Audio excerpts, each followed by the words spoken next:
Hey, it's Dane at ZIMM'S Guitars, and today we have a Restring, and it's a Guild. Way back, probably the 1980s. Here we go.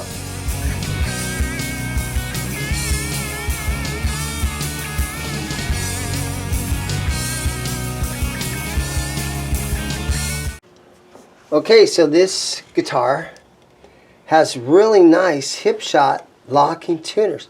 So all you have to do is loosen these right here, and the strings will fall right out. Now, unfortunately though, you can see where the old tuners used to be in there, so there's some holes in there. You can see where it says Made in USA. This is a really high quality guitar. Okay, that one feels kind of tight, but they're just all thumb tight. Oh boy. Yeah, he's got them nice and tight. There, that one let loose. There we go. You just got to have a good grip on him.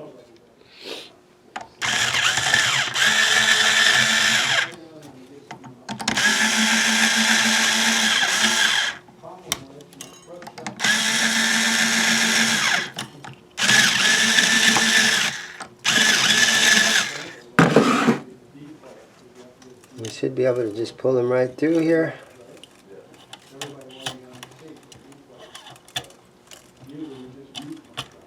There we go. So my customer wanted the string height to be a little bit lower. So let's take a look at this string height here. Let's take a look at the neck.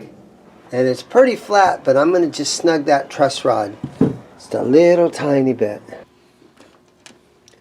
So unfortunately I do have to take off these string locks right here. And this is how they did it back in the 80s and the 90s. They put the string lock behind the nut. So you lift that out of the way.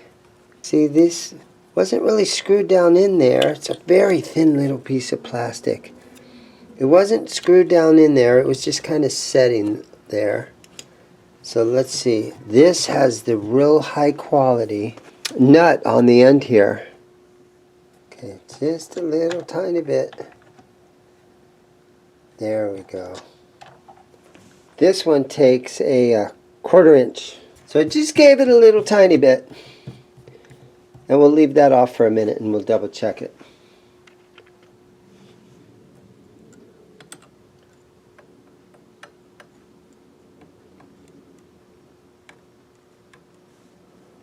That looks pretty flat,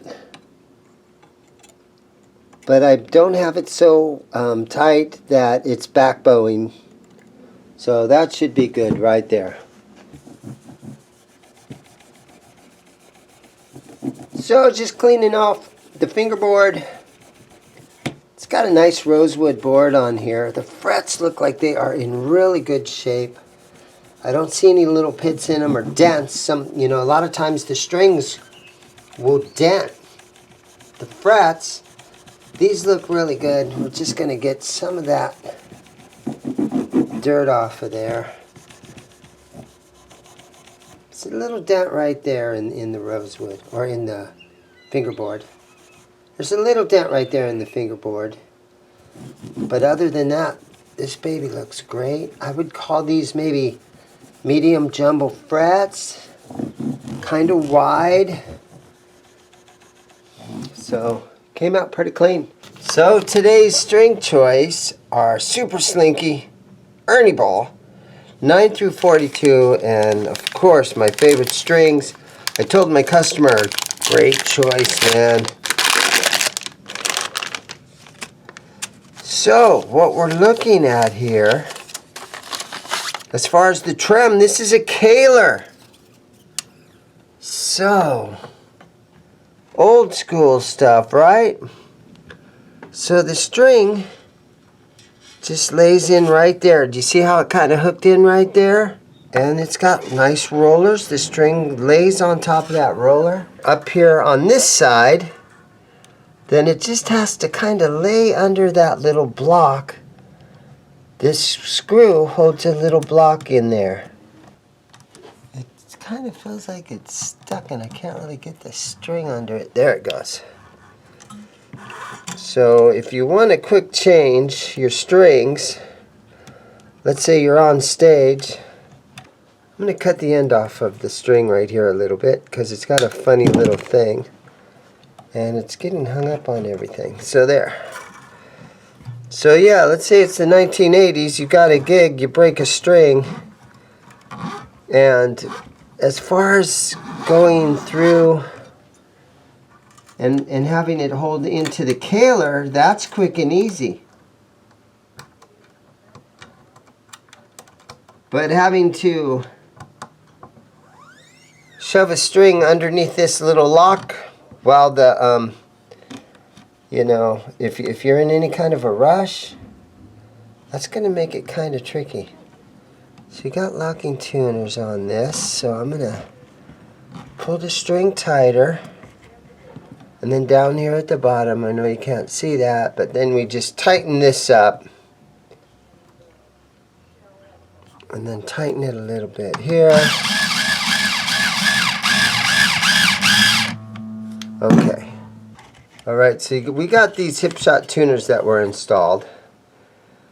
And you can see right here that there should be little screws down in there holding that in there, because what we can see is these whole things will kind of move around. Do you see that? So that was something that was installed. I didn't do that.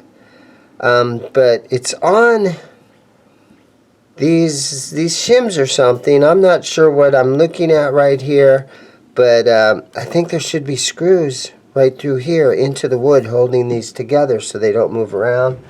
But I'm not going to go there, so we're just going to do our best to string it up and hope for the best on that. Unless my customer comes back, I'll show him that. And if he comes back and says, hey, can you do something about that, then I'll mess with that. But for right now, I'm not messing with that. And I can see these are the fine tuners right there. And so I'm going to just kind of, oh wow, some of these are rounded. Two of these are nice and flat. So these little fine tuners, they come out and they get lost over the years. Those things will get lost. And so I don't know if those are going to work really good. But the more we get into this guitar, the more we see a couple funny little things going on with it. Again, down here, those tuners maybe aren't in there quite right. And now these fine tuners are a little different. There's two of them that are a little different. So we're starting to have a couple question marks about what to do on this one.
Yeah, I could imagine being a guitar tech in the 80s and being backstage somewhere,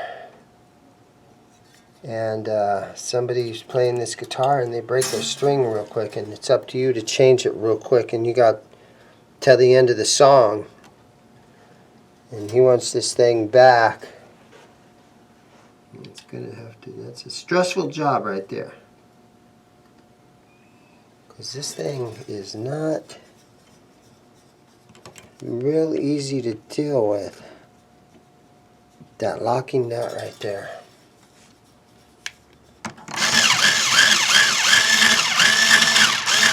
And I know a lot of the old Charvels are styled like that. I have some old BC Rich stuff that has this type of locking nut on here. And I've seen a lot of guitars where guys just take them babies off. They don't use them. And they just ignore that they have a whammy bar. Just going to snug these down a little bit. Okay, and then cut these off.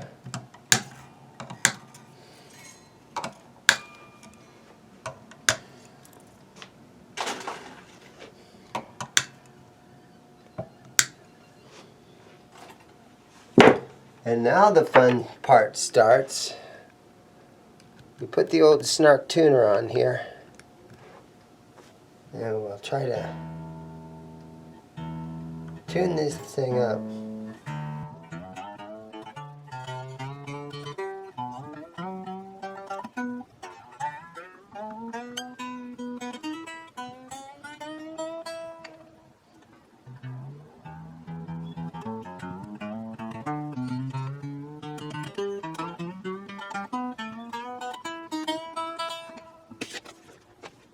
Okay, so just going to test these fine tuners, and there's my E. Let's see what happens. Yep.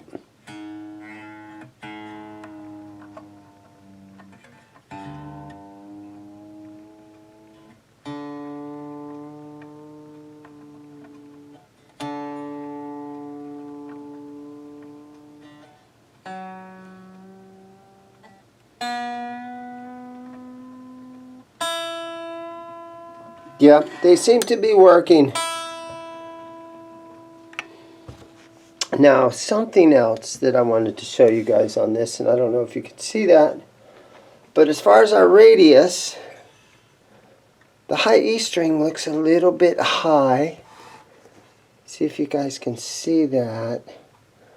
So here, right here, you take a very small Allen wrench, and you have to put it right in here. So it's right in there like that. So I think if I loosen this, it'll bring that height down.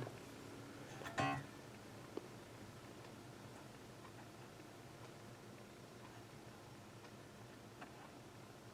little bit more right there.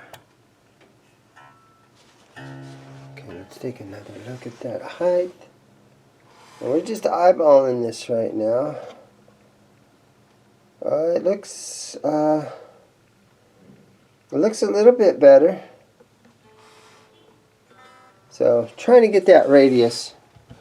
You never know what's going to happen with these old Kalers. Some people love them. I've had people come in my store and they're like, dude, I just want something with a Kaler. And I have, 200 used guitars in here, and sometimes I don't have anything with a Kaler. But I just kind of wanted to show you guys that this guitar is not for sale. This is a customer's Restring.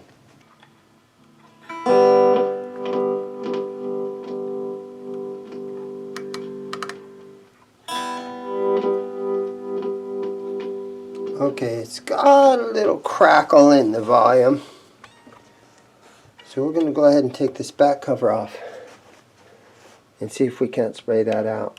Yeah, so this back plate is tight in there, and I can see that somebody's pried at it at one time. I have a little suction cup, And sometimes that works really well.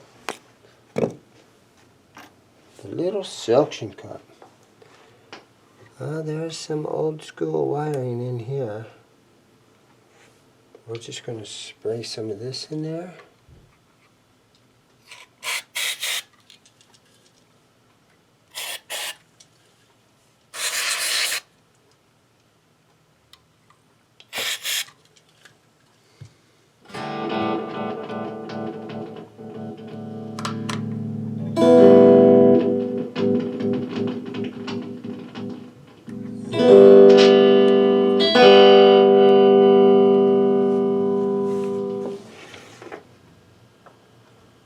Oh, I see, I missed it. It's way up in there.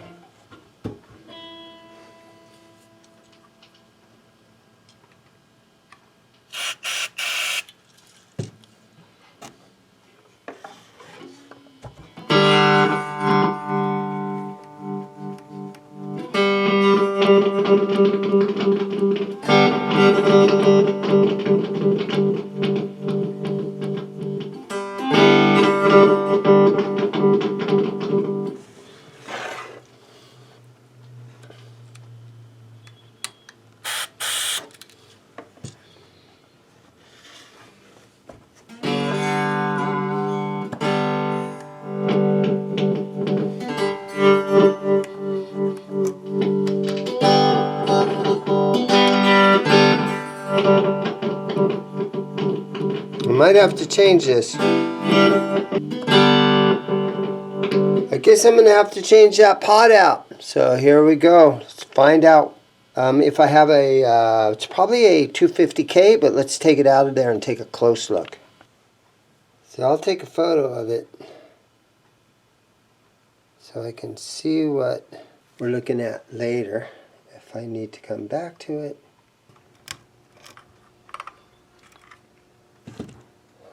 Okay. What's it say on there? 500K.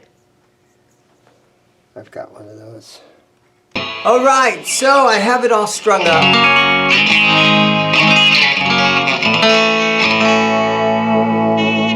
And it's going to take a little time to get it all tuned up nicely and get it all locked in.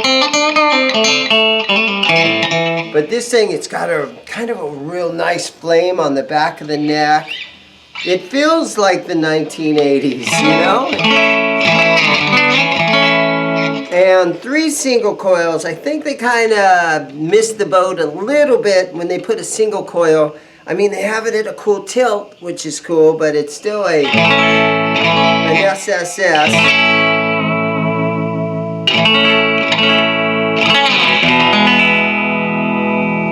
But the Kaler, you don't see Kalers very often.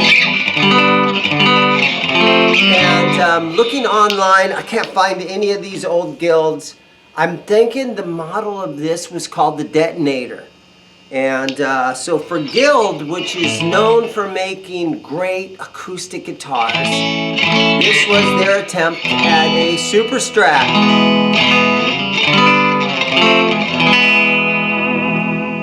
And again, I think they got the overall look of it nicely. I think they got the Kaler as a cool thing. All those old BC Riches and everything used Kalers. One thing about the Kaler, it's smooth.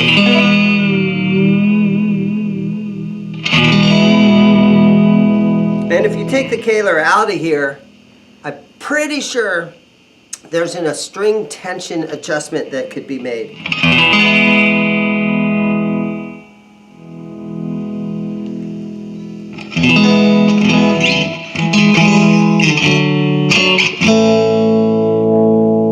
Alright, so I got it in this little, I don't mean to scream, but I got it in this little Marshall DSL 40.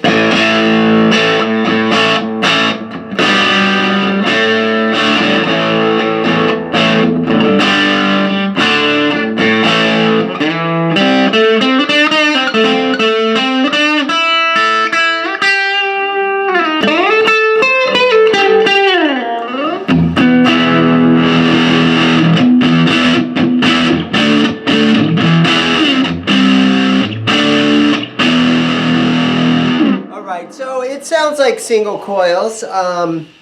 You know, I'm not trying to critique a guitar that's probably 35 years old, but they should have put a humbucker in it. But anyhow, guys, there you go. Fun little video. It's about a Made in USA guild from way back in the day. I put new strings on it. It was a lot of fun to work on, and you know, it made my day seeing something old like this and something cool. You don't see these things every day. You don't see them on Reverb. It's kind of a rare little bird out in the world flying around. But hey guys, have a great day. There you go. See you in the next video.